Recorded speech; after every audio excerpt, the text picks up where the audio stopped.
Welcome to Brothers and the sisters, Ernie Chambers friends, Show. enemies, neutrals, and all creatures great and small.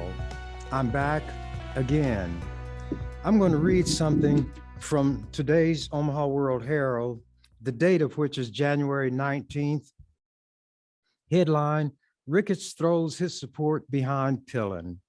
Sub, in backing candidate to succeed him, governor sets up Trump battle. And I bet Trump is shaking like a leaf on a tree in a windstorm.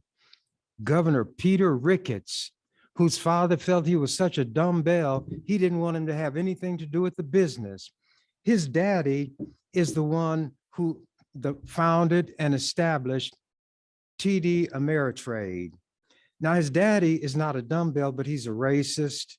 And as I go forward, I will be able to read from the newspaper about racist, anti-Muslim posts he put on his website. Now, the nut doesn't fall far from the tree. Young Ricketts said that he didn't know that his father was a racist and he had not heard certain things. And if I'm misstating what he said, it'll come clear when I get to that point in the program. But this situation of these people who are white, giving the impression that because their daddy is rich or their mama is good looking, that it's going to make them have extra special talent. His father did not want him in the business because he is not bright. So he told him, go into politics and I will back you to the hilt just so you'll have something to do. And in his mind, he was saying, and stay out of this business. Well, when Pete ran, he was so goofy that he lost and was a laughing stock. He pulled the stocking cap down on his bald head and his ears stuck out, and he really looked like what people called a bald-headed white monkey with a stocking cap. Now, I'm just quoting what people said. He indicated that his own mother told him, don't ever do that again. So they got together and had a family powwow. That's what they would call it. That's not what I would call it. Those terms are too carelessly thrown around by white people. And I do this to let you know that CRT, which stands for critical race theory, and all that means is that the truth about America should be told and taught in the schools. History is a mirror in which whatever stands before it is reflected. America is standing before the mirror. America of today does not want to acknowledge and own up to the America of yesterday and the same attitudes they have today, but try to hide them. Black women, if you don't think this would happen, look at television at our beautiful Black sisters. They were victimized by rapists, sadists who would torture them. Frederick Douglass talked about his cousin who was cursed with the worst curse a female slave could have, which was physical beauty. This young woman loved a Black man who was also a slave. She wanted nothing to do with the so-called master. So that man stood her up on a wooden stool so that she was on her toes, could barely touch, tied her hands above her head, pulled her garment down to her waist, and with a cowhide whip, beat her bloody. Frederick Douglass was a small child. He was hiding in what they called a cupboard in the kitchen. We might call it a cabinet, but at any rate, he saw this, he heard the screams, he saw the blood running down, and it showed him what slavery was about. These Black women were tormented, they were raped, and these racists were married. So it was also adultery. Who were some of the famous ones who did it? Presidents Thomas Jefferson, George Washington, the one, not a president, who is famous for saying, give me liberty and give me death, Patrick Henry. He was a slaveholder. The one who wrote that so-called national anthem, but that's not what it was when he wrote it. There was a battle at Fort McHenry down in Louisiana during the War of 1812, and a battle between the colonists and the British, and the colonists survived the night. So Francis Scott Key wrote a poem about, oh, say, can you see by the dawn's early light, and so forth. That was not written as a national anthem, but it was adopted as such. And do you know where the melody came from? The British had drinking songs. When they got together to carouse and carry on like white people do, they sang these drinking songs, and they had one called To Anacreon in Heaven.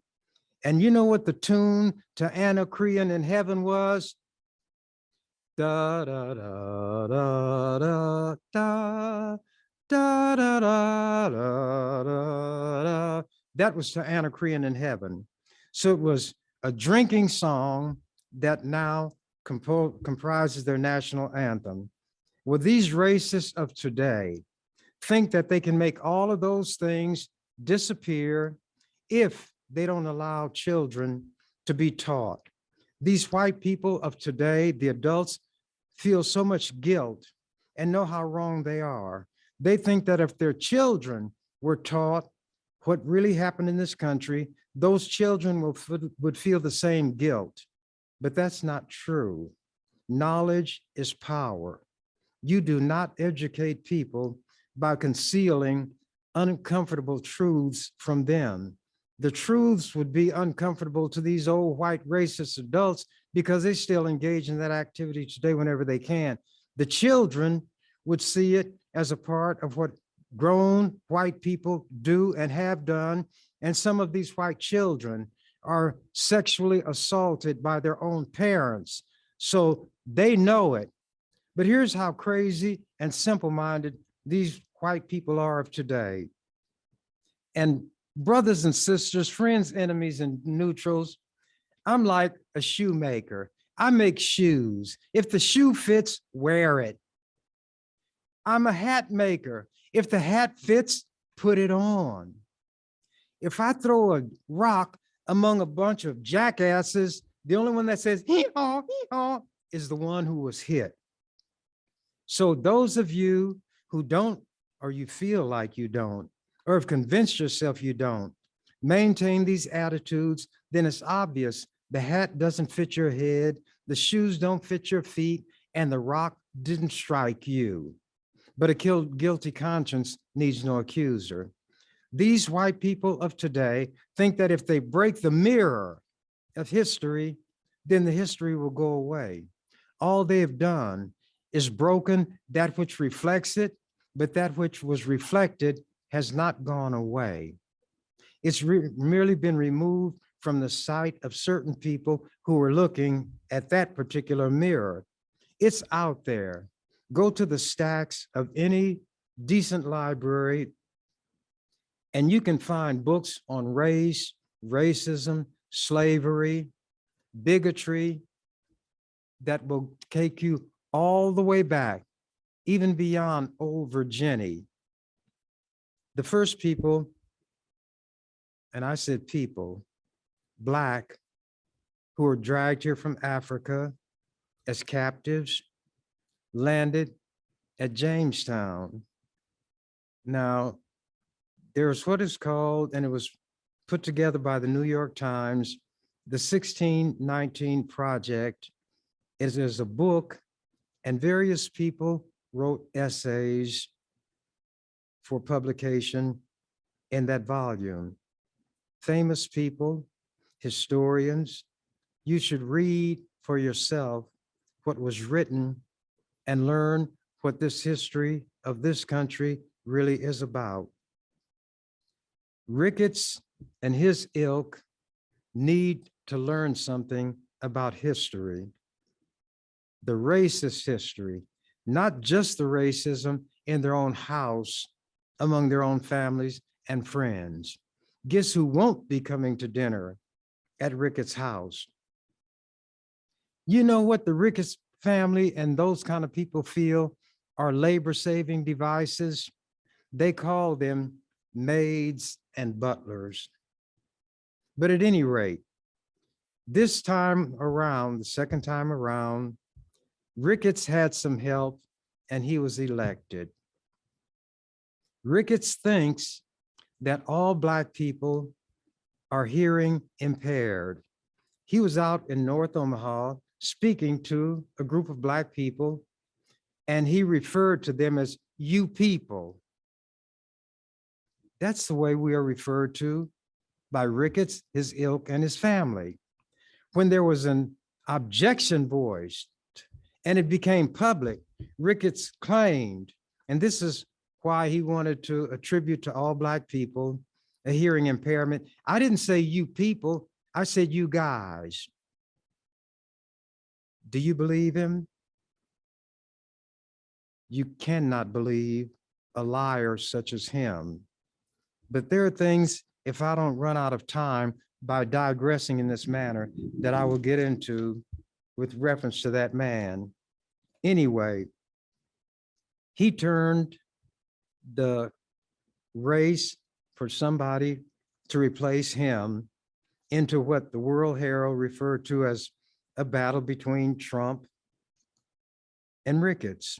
Continuing this article, the announcement made official what appeared to be the case since Pillen, a University of Nebraska regent and livestock producer, declared his candidacy to succeed Ricketts. Now, if Pillen raises livestock, that which helps produce livestock is called a bull. What do bulls produce? And that's what Pillen and your governor produce. Continuing, but it remains to be seen how much the endorsement will mean to Pillen's campaign slugfest against Trump-endorsed businessman Charles W. Herbster. Now, Herbster is only about 1.5 quart short or load, but neither of them is the sharpest knife in the drawer or among the sharpest.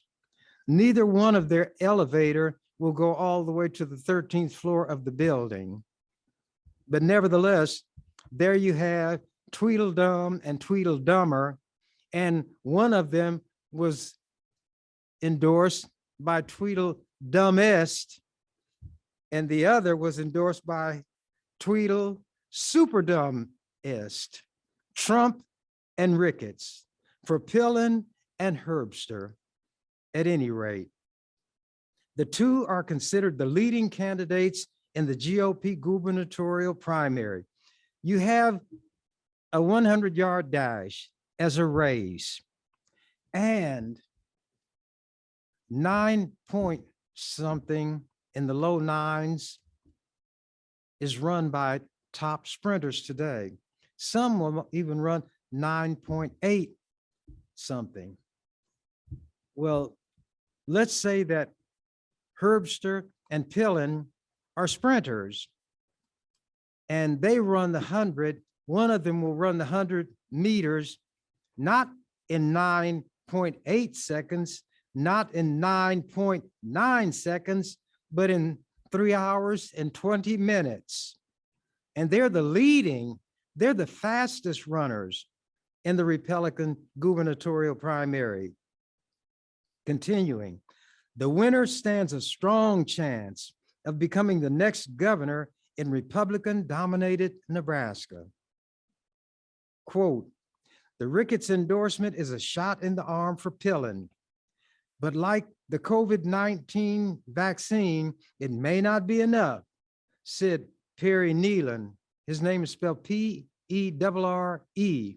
So the E on the end may be pronounced and it may not. I've never heard the name before, but I don't want to short anybody anything.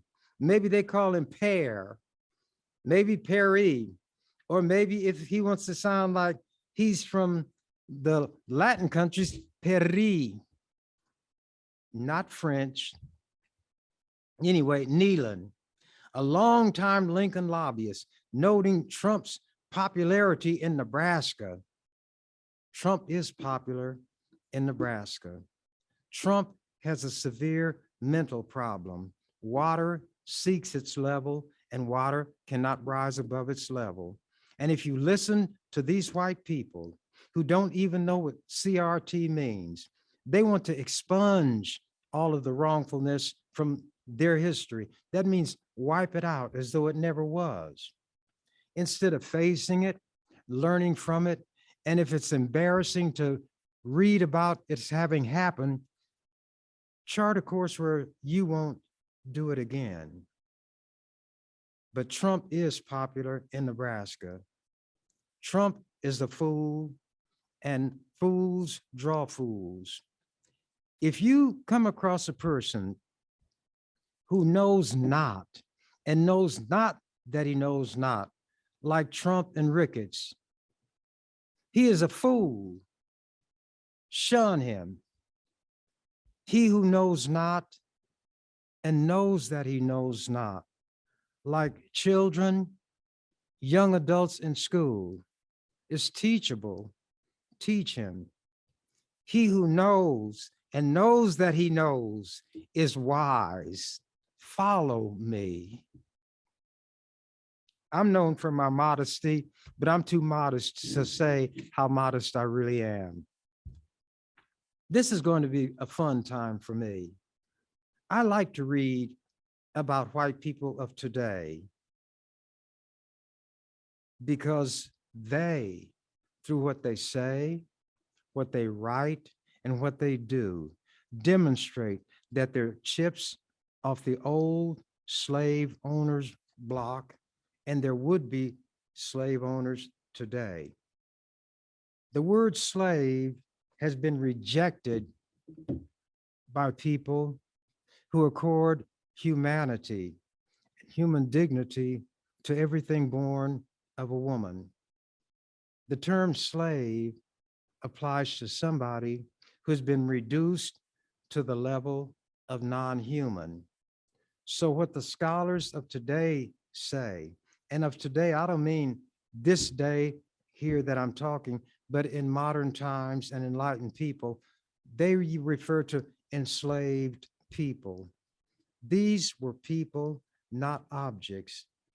When they were brought here as kidnapped people to be put into slavery, they had every skill that is needed to create and maintain a thriving civilization.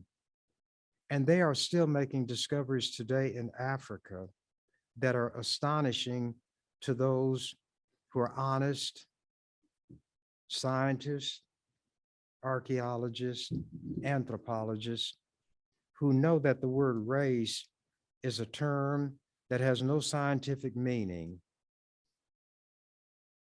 But to continue, Kevin Smith, chairman of the University of Nebraska-Lincoln Political Science Department, called the governor's endorsement a boost for Pillin because of the governor's high profile and popularity with Republican voters. Water seeks its level. But he said he didn't know how much that would mean against a Trump endorsement. You have Trump, who is the baddest dinosaur around. You have Ricketts, who is a would-be bad dinosaur. And this would be a clash of the titans, some people say, but it will be a slow dance between Tweedledee, Tweedledum, and Tweedledummer.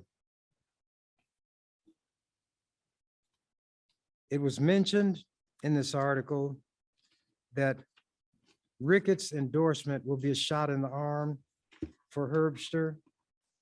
I wonder if he had a shot of the COVID-19 vaccine, the vaccine that fights COVID-19 and will shield people from it. Probably not. Quoting, with the two most high profile and influential party members in the state and in the country lending their support to different candidates, that's bound to have some impact on the base, this individual said. He continued, exactly what impact and who gets the bigger benefit, that is hard to predict at this moment. If you throw two eggs up in the air, it's hard to predict with precision which one will hit the ground first, but they're both going to hit the ground. John Hibbing, another UNL political science professor, said he would not bet against the Pillin-Ricketts faction despite Trump's continued influence in Nebraska.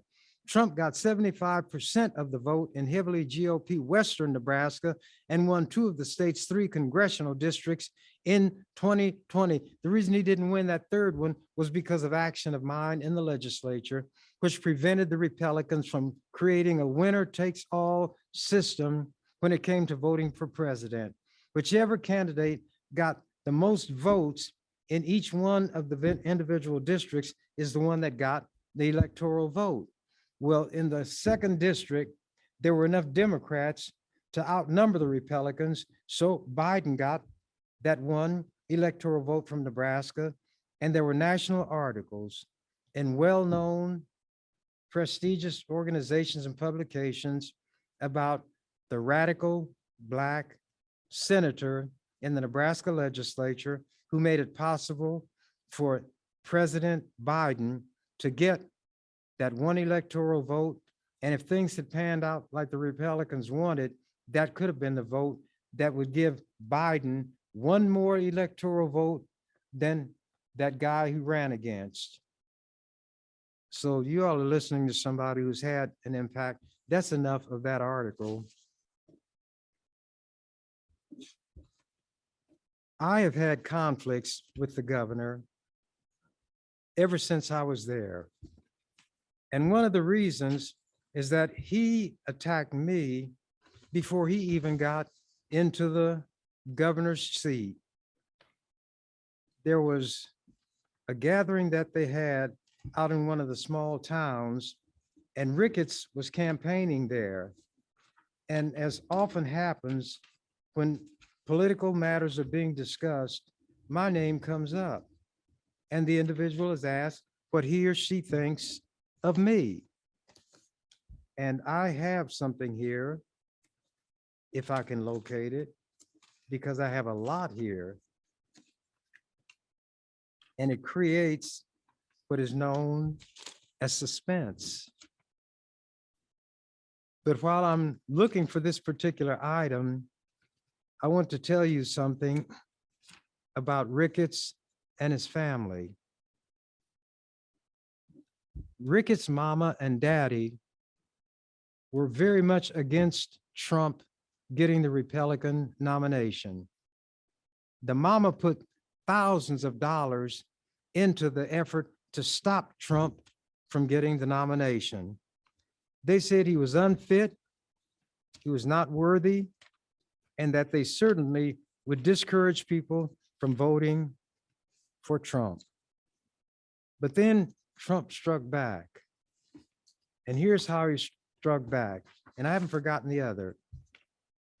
This article was in the February 22nd, 2016 newspaper, the Omaha World Herald. Headline: Trump says Ricketts' family is, quote, against me. Now, here is what the positions of Joe Ricketts and Mama Ricketts was. Donald Trump isn't fit for the most important job in the world. If you believe America deserves better, vote against Donald Trump.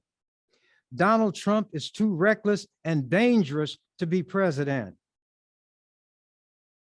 Then, not too long after that, this is what they said and were quoted. Headline: Ricketts' money now backs Trump. Quote, proud to support Trump and Pence and other Republican leaders who will push for conservative policy solutions. And that was Joe Ricketts, Daddy Ricketts' statement. And this is a headline: Trump says Ricketts' family is against him. Donald Trump took aim at the Ricketts family Monday after it was disclosed that Marlene Ricketts, the wife of Joe Ricketts and mama of Governor Ricketts, was behind an anti-Trump super PAC that pummeled Trump via direct mail pieces in Iowa, New Hampshire, and South Carolina. Trump issued a veiled threat against the family. You hear that? Trump issued a veiled threat against the family on his famous Twitter account, accusing them of, quote, secretly, unquote, spending money against his presidential bid. For the record, Ricketts' donation was publicly disclosed over the weekend by the Federal Election Commission. Trump's tweet said, I hear the Ricketts family who own the Chicago Cubs are secretly spending money against me. They better be careful. They have a lot to hide.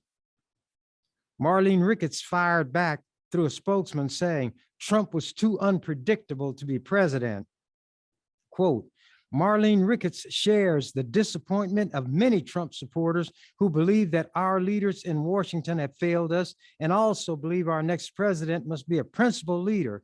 In her view, Donald Trump has not been a consistent conservative and therefore would be unpredictable as our party leader, said Brian Baker, an advisor to the Ricketts family. Marlene Ricketts gave $3 million to a super PAC known as, quote, our Principles PAC, unquote. It was created in January with the help of Katie Packer, a former aide to Mitt Romney in his 2012 presidential campaign. Ricketts is married to Joe Ricketts. Marlene Ricketts is married to Joe Ricketts, the founder of TD Ameritrade, a successful online trading company. She and Joe are the parents of Pete Ricketts, the governor of Nebraska. Shortly thereafter, the Ricketts family supported Donald Trump. After he made that threat, the Ricketts had better be careful. They have a lot to hide. It reminds me of a situation where the housekeeper of an archbishop was of the opinion that skeletons are found in every family's closet. To test her theory, she wrote with lipstick on the mirror used by the archbishop when he shaved each morning. What she wrote was, quote, I know your secret. Before an hour elapsed, he disappeared and was never seen or heard from again. I don't know whether or not you had the goods on the Ricketts clan, but look what happened in the World Herald. And that is what I wrote in a letter that I sent to Donald Trump when he was running. I was his unofficial ambassador in the legislature and said that I supported him and I wanted him to become the standard bearer for the Republicans because I was sure Hillary Clinton would beat him. And I said, that's why I wanted Trump, that he was irresponsible and all the terrible things that he was. But the Ricketts family turned around and supported Trump. Now, there were things that I did while Ricketts was the governor, in opposition to him, including carrying picket signs on the busiest street corner or the busiest street, not the busiest, but a very busy street because it went past the state capitol building. And many people took that street on the way to work. You can see that I'm hunting for something. And the Bible says, seek and ye shall find, knock and the door shall be opened unto you. But so far, the door hasn't been opened unto me. So maybe I don't have what I'm looking for. But if I don't, I can tell you what it was. He was giving a talk at one of these small towns in outstate Nebraska, and he was asked the question about Senator Chambers. So Trump said, Chambers, he used my first name, Ernie is a smart man, but he's only one man. And you have to build a coalition, and I'm going to build that coalition. So before he even got into his office, he was saying publicly that he was going to build a coalition against me. Because I don't want to make statements and just let them hang without any backing, I put this in an open letter that I wrote to Pete Ricketts, and I wrote it to him because he violated the law. The law of Nebraska says that there can be no displays of any kind on state property unless it was obtained, permission was obtained from a committee or commission established under statute that reviews all of these requests and will determine whether such a display is appropriate for state grounds. Now, the governor is the one under the statute who is the chairperson of this commission, the Commission of State Buildings and Grounds. Now, the governor, he and his wife are patrons of some Christian organization on the University of Nebraska campus. This organization was putting out sculptures of hands and raising money thereby for their organization. Ricketts and his wife were patrons of this organization. He, being chairman of this organization that is to make a decision as to whether things such as this should be on state property, the building where he lives is called the Governor's Mansion, is state property. The surrounding grounds are state property. Ricketts never got permission from that commission, of which he is the chair, to place those hands on the grounds. He violated the law. He felt to H with the law. He was not going to obey it. So I wrote a long letter to him, and it was some of it printed in the paper. And I described how wrong Ricketts was to do this without getting the permission, and that a person who is in public office should be an example. And the example he should set is first by obeying the law. And that is what Ricketts did not do, feeling, I guess, that he was above the law. In my letter, I said the kind of things that caught the attention of a reporter with the Lincoln Journal. Her name is Joanne Young, and this is what she wrote in describing that 44-page letter. Omaha Senator Ernie Chambers last week delivered a 44-page open letter to Governor Pete Ricketts, calling him out for what Chambers said was a telltale pattern of problematic behavior. Chambers's complaint, he said, implicates, quote, respect, class / disrespect for the law. Personal and professional integrity, the higher duty of an elected official, and moral rectitude. Those were the things being discussed. Quote, if one would land a slippery fish, one must employ a net of finest mesh, he wrote. Hence, this letter of necessity must be detail rich. The senator spent a portion of the letter on what he called Ricketts' arbitrary enforcement of law in the illustration of his picking and choosing which laws to enforce and which to frustrate, a violation of his mandate, Chambers said, to see that all laws are faithfully enforced.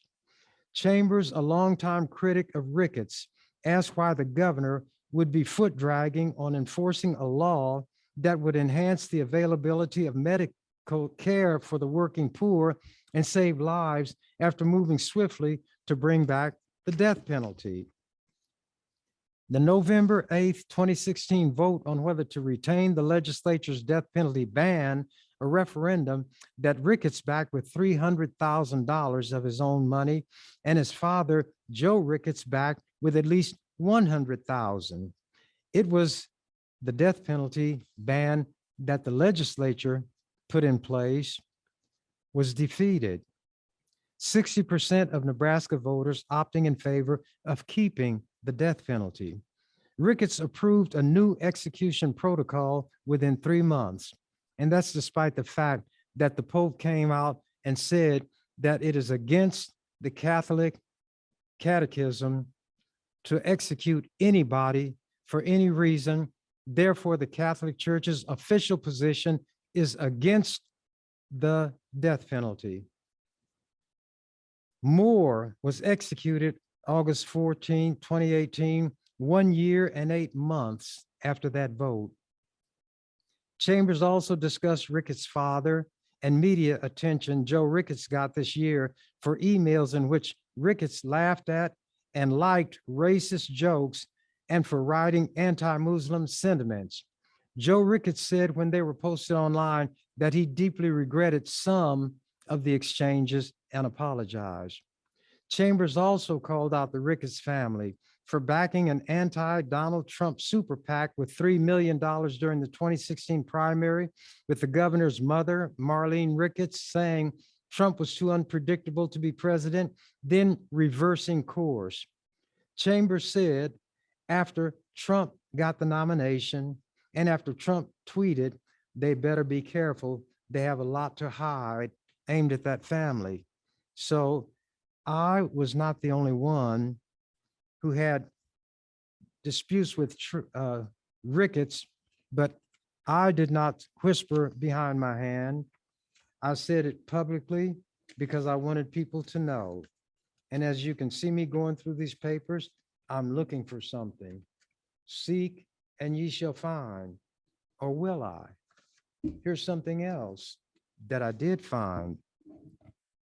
Ricketts weighs in on Nike controversy. Yet another social media storm blew in Tuesday over the United States flag just in time for Independence Day. And Governor Ricketts on Tuesday wrote himself into the controversy, this one over whether Nike should have yanked a newly issued pair of USA-themed sneakers with a Betsy Ross flag on the back of each shoe. The company chose not to release the Air Max 1 Quick Strike 4th of July because it featured an old version of the American flag. Nike spokeswoman Sandra Carrion Johnson said that in a statement. Carrion Johns, not Johnson, John. The flag has a circle of stars representing the 13 colonies. The Wall Street Journal reported the decision was made after NFL star and social activist Colin Kaepernick, who is a Nike spokesperson, told the company it shouldn't sell a shoe with a symbol that he and others considered offensive. I'm one of those. I refer to the flag as a rag on the floor of the legislature and made some national headlines, and these hypocrites who know that there is not liberty and justice for all in this country. But anyway, continuing. Ricketts tweeted, "Our flag is the symbol of our country's freedom, which Americans across the country will proudly celebrate this week on Independence Day. Nike's decision not only disrespects our flag, but also the free enterprise system that makes their brand great." End of his tweet. His first name is Peter. I call him Peter the Tweeter. He said he stood with Arizona Governor Doug Ducey, who withdrew state financial incentives from Nike. And then Ducey had some things that he tweeted also. And I had written in my letter that Governor Ducey in Colorado and Governor Ricketts were both on the wrong side. That Ducey is the leader, I wrote to Ricketts, and you the follower. And as foretold by Jesus, you both fell into the ditch of ignorance. Your relationship to him by analogy is like that between Svengali and the lady Trilby, who was subject to his control. Then I said, while I'm at it, let me provide terms that fittingly describe your opinion, shadowing or echoing that of Ducey. Then I described Svengali, a person who completely dominates another, usually with selfish or sinister motives. And he was named after the evil hypnotist of the same name in the novel Trilby by George du Maurier. Tag along, a person or thing that follows the lead or initiative of another. Ducey is Svengali, you are a tag along. Tweedledum and Tweedledee. Two persons or things nominally different in name, but practically the same, a nearly identical pair, Humorous coinage apparently first applied as nicknames to Giovanni Bononcini and Handel with reference to their musical rivalry. Then I wrote, I resisted almost overpowering urge to label Ducey and you Tweedledum and Tweedledummer. Obviously, and this goes to people out there, neither of you is conversant with the relevant provisions of the U.S. Code pertaining to, quote, respect for the flag.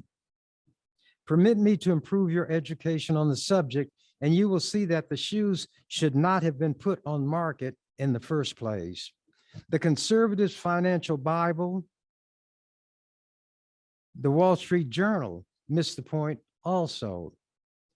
However, once on the market, they ought to have been recalled, and the both of you, if you were going to enter the fray, ought to have led the hue and cry for their expeditious removal if your true intent was to prevent, quote, disrespect for the flag, etc. I promised documentation. The promise being made must be kept, Abraham Lincoln remarking on his promise of freedom to Black men who fought for the Union, as thousands did, under the flag that became the hallmark of the Ku Klux Klan and other virulently racist groups that employed lynchings, bombings, and burnings against unoffending Black people. See which of these provisions that come from the United States Code may have been violated and are violated. It comes from Title IV of the U.S. Code, Flag and Seal, Seat of Government and the States. Chapter 1, the flag.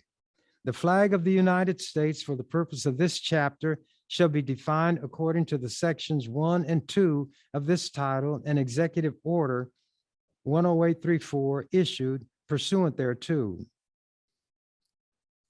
Section 1, the flag of the United States, this is what it says, shall be 13 horizontal stripes, alternate red and white, and the union of the flag shall be 48 stars, white in a blue sheep field. So the white stripe, white stars on a blue field, it's called the union because it symbolizes the number of states. And then there are the stripes. On the admission of a new state into the union, 1 star shall be added to the union of the flag, and such addition shall take effect on the 4th day of July, then next succeeding such admission. Respect for the flag. The flag should never touch anything beneath it, such as the ground, the floor, water, or merchandise. The flag should never touch merchandise. How many pieces of merchandise have you seen with the flag on it? And the flag is not even to touch it. C, the flag should never be carried flat or horizontally, but always aloft and free. Do you know what horizontal means? Flat, like the horizon. All you racists and ignoramuses out there who got mad at Kaepernick and other players who took a knee when the flag was out there should have been outraged when the military, law enforcement, and other super patriots had this huge flag that stretched across the football field and they unrolled it. That's calling unfurling it. And you know how it was being carried? Horizontally. And you know what your law, your US code says? The flag should never be carried flat or horizontally. Do you think these white people could be so ignorant that they're unaware that the flag should not be carried flat or horizontally? Yeah, they're ignorant. And they're ignorant about CRT also. They thrive on ignorance, but because they're privileged, they're in the majority. They have things their way, but they don't just walk over Black people. They walk over white women. You think Mrs. Jefferson liked Tom going down there in the huts and old George sneaking down there. Well, he didn't have to sneak with those slave women and Martha Custis, that was her maiden name of George Washington's wife.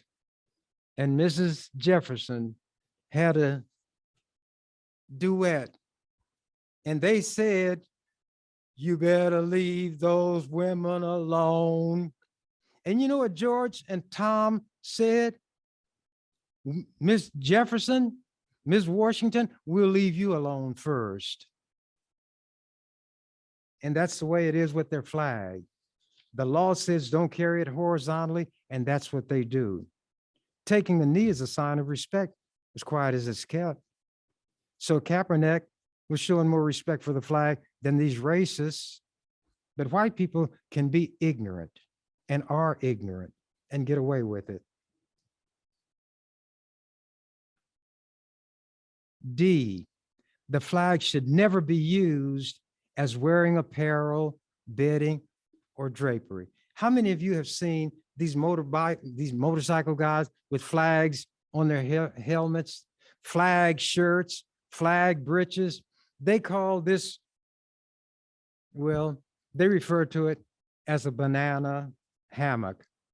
It is something that holds a male's sexual organ, and those have a flag design. Bikinis that cover the genitals of women have a flag design.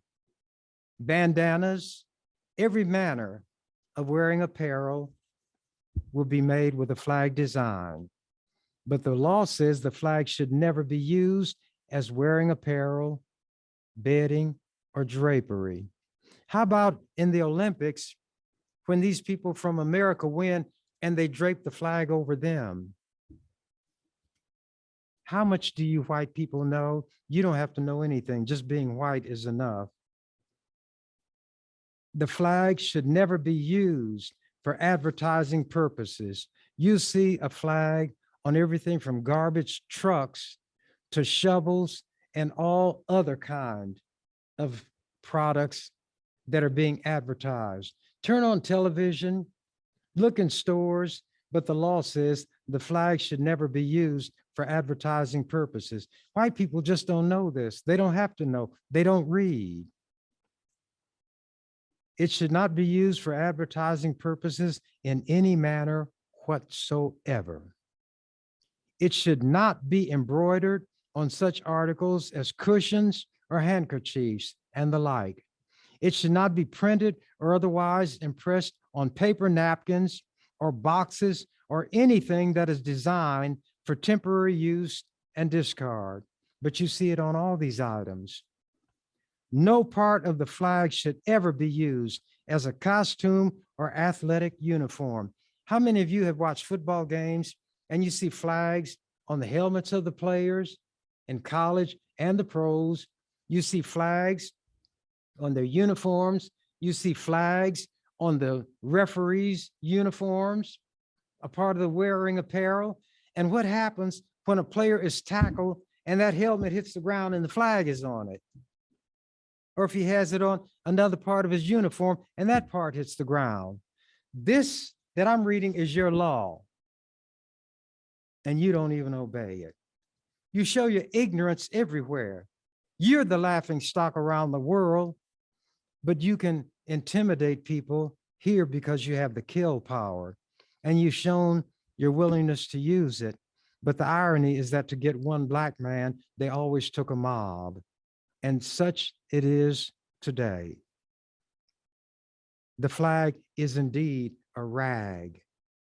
And I told them on the floor of the legislature, when you can persuade Jews whose forebears were gassed, Zyklon B gas, then incinerated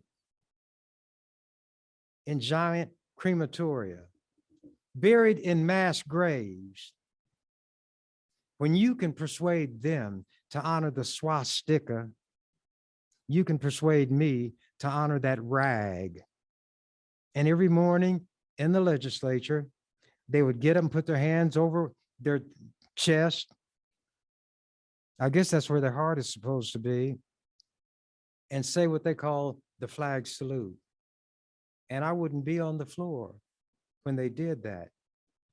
I don't participate in idolatrous activities. There were several things I wanted to definitely cover today, but it's extremely difficult for me not to go off on a tangent when the governor or the president is the topic of discussion. These are considered to be the most powerful people on earth because America supposedly is the most powerful nation on earth because they have the most kill power. But something strange, as they say, happened on the way to the forum. That's what they talk about with reference to Caesar, and he was assassinated. And when Brutus, his friend, was a part of it, that's when Caesar said, Et tu, Brute, and thou, Brutus. And that's what Jesus would have said about Judas. But he knew what Judas would do if what they say in the Bible is true. But Brutus said, Caesar, you said et tu, no, I ate 3 tacos. I picketed the governor's mansion. Well, not his mansion. I walked a one-man picket line outside the Capitol building. And let me read this item. Chambers protests outside state capitol. State senator sign says Governor Ricketts' veto of hair bill exposed his racism. State Senator Ernie Chambers of Omaha conducted a one-man protest Tuesday outside the state capitol, holding a sign claiming that Governor Pete Ricketts' veto of a bill exposed his racism. The governor vetoed 7 bills passed by the state legislature last week, including his Saturday veto of legislative bill 1060, which would ban job discrimination based on a person's natural hair texture or style. And some of you had jobs where they want you to cut your hair. When afros were first worn, it was taken to be a sign and symbol of revolution, and people either had to gas their hair, cut it all off, or wear it in a style that didn't offend white people. The bill was sought by a group of Black women who had faced discrimination due to their Afro hairstyles, Chambers said, and had been amended to address technical problems pointed out by the Nebraska Attorney General's office. It passed muster from the Attorney General. The measure had no opposition except for the governor. And his veto, quote, showed that he was doing it based on racism because it was a bill designed to protect Black people, unquote. LB 1060 passed on final reading with the support of 27 senators, which is 3 fewer than would be needed to overcome a gubernatorial veto.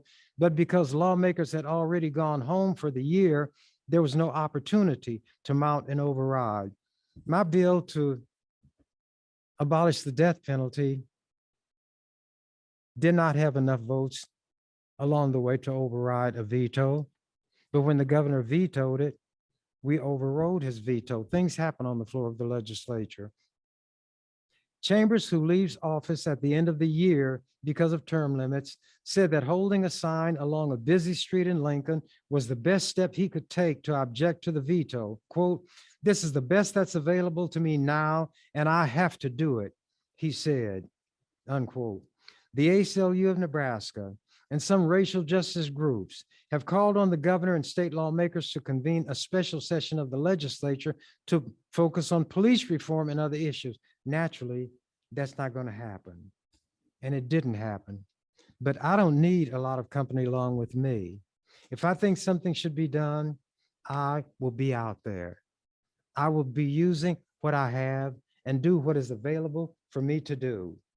And that's why I reckon success and failure for myself differently from the way other people judge it.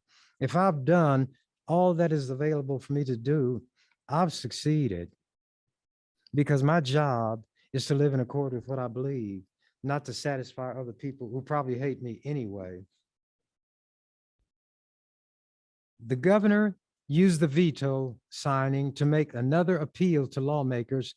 He hopes to flip on the repeal bill.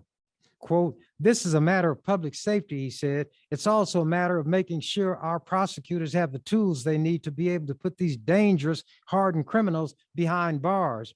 The death penalty didn't put people behind bars. The laws in place did that. And this is where he played the race card. Several times Tuesday, the governor linked supporters of repeal with Omaha Senator Ernie Chambers, who introduced the bill and has worked for decades to abolish capital punishment.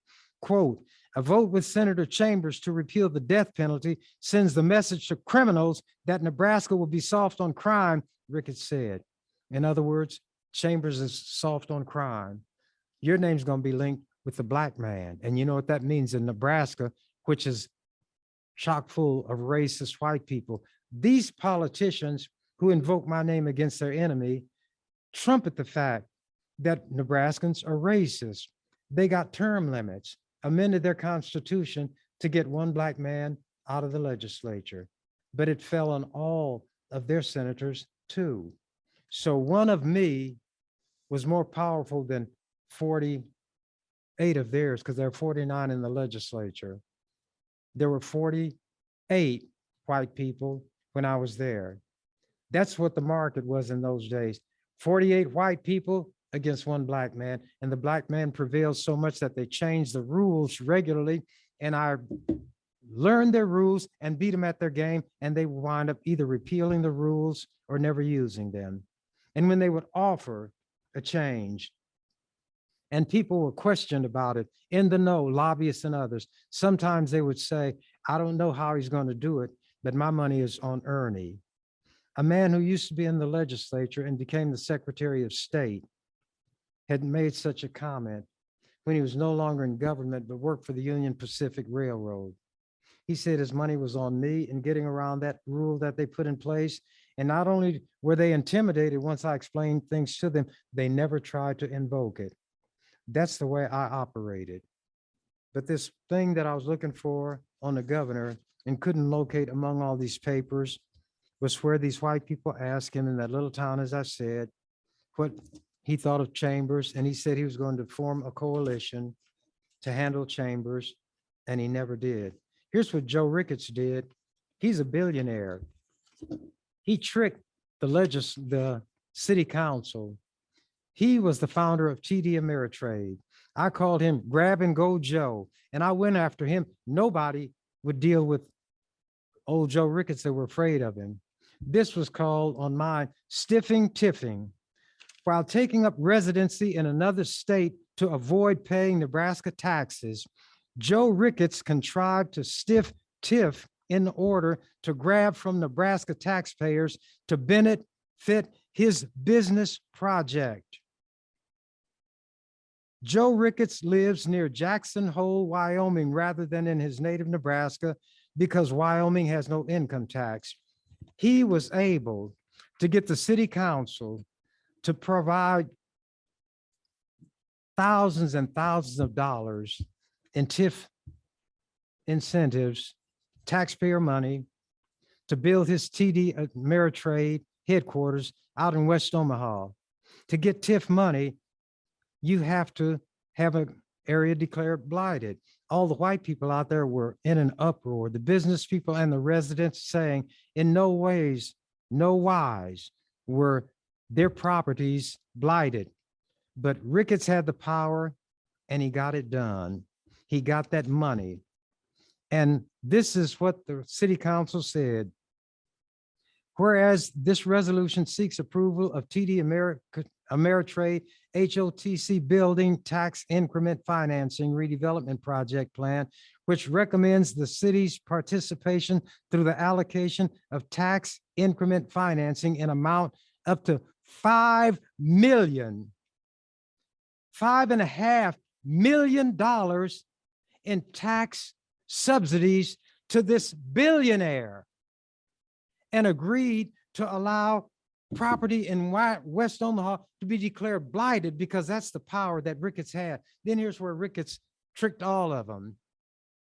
He sold TD Ameritrade to Charles Schwab for $27 billion. And he got your white ignoramuses, you know, the superior people, the ones against CRT, to give up in taxpayer funds $5 million to this billionaire. My time is up. I am going to let it go. I was getting a message which I wasn't able to read even with my specs, but maybe I was being told to get away from that mic, sit up, speak up, and some out there are adding, and by all means, shut up.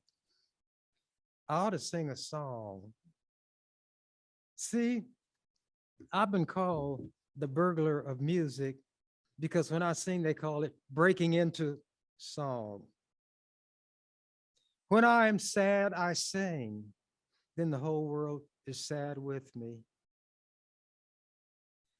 Music is described as a concord of sweet sounds, and it has the ability to soothe the savage breast, not the savage beast, as people say, but the savage breast. It'll calm people down, tone everything down, make it calm, and we'll all get along. That's why they say, boom, boom, boom. Another one bites the dust. Boom, boom, boom. Another one bites the dust, and another one gone, and another one gone. Another one bites the dust. Hey, I'm going to get you too. Another one bites the dust. That's white people's music. There you have it. And that's put together by the people who are trying to expunge from their actual history the facts. But there are young white people who don't want to be ignorant, who have opened their eyes to the reality. And that's why a lot of them were participating in these demonstrations against police, murder, brutality, and misconduct. And it terrified their white elders because it meant that their children were ignoring the racism that the elders hoped were being taught to them in church, at home, in schools. My money has to be on the young white people who have not been contaminated thus far. And because of that, I'm going to take a long 3-hour drive both ways to the University of Nebraska at Kearney to talk to a group of young white people. I don't have any way of knowing whether there might be a John Brown or a Joanna Brown among them who will see racism for what it is, that it's a stain on this country. It's an abomination against all things holy, if there are holy things.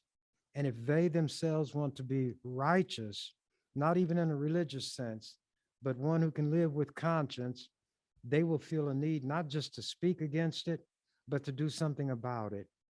Actions do speak louder than words. And with that, I'll say what the canary always says in my little statement. When he found out that the door to the cage is open, I'm out of here. Thank you for watching The Ernie Chambers Show. If you'd like to make suggestions, email us at ewcfacts@gmail.com. That's ewcfacts@gmail.com. This has been an EWC Communication production.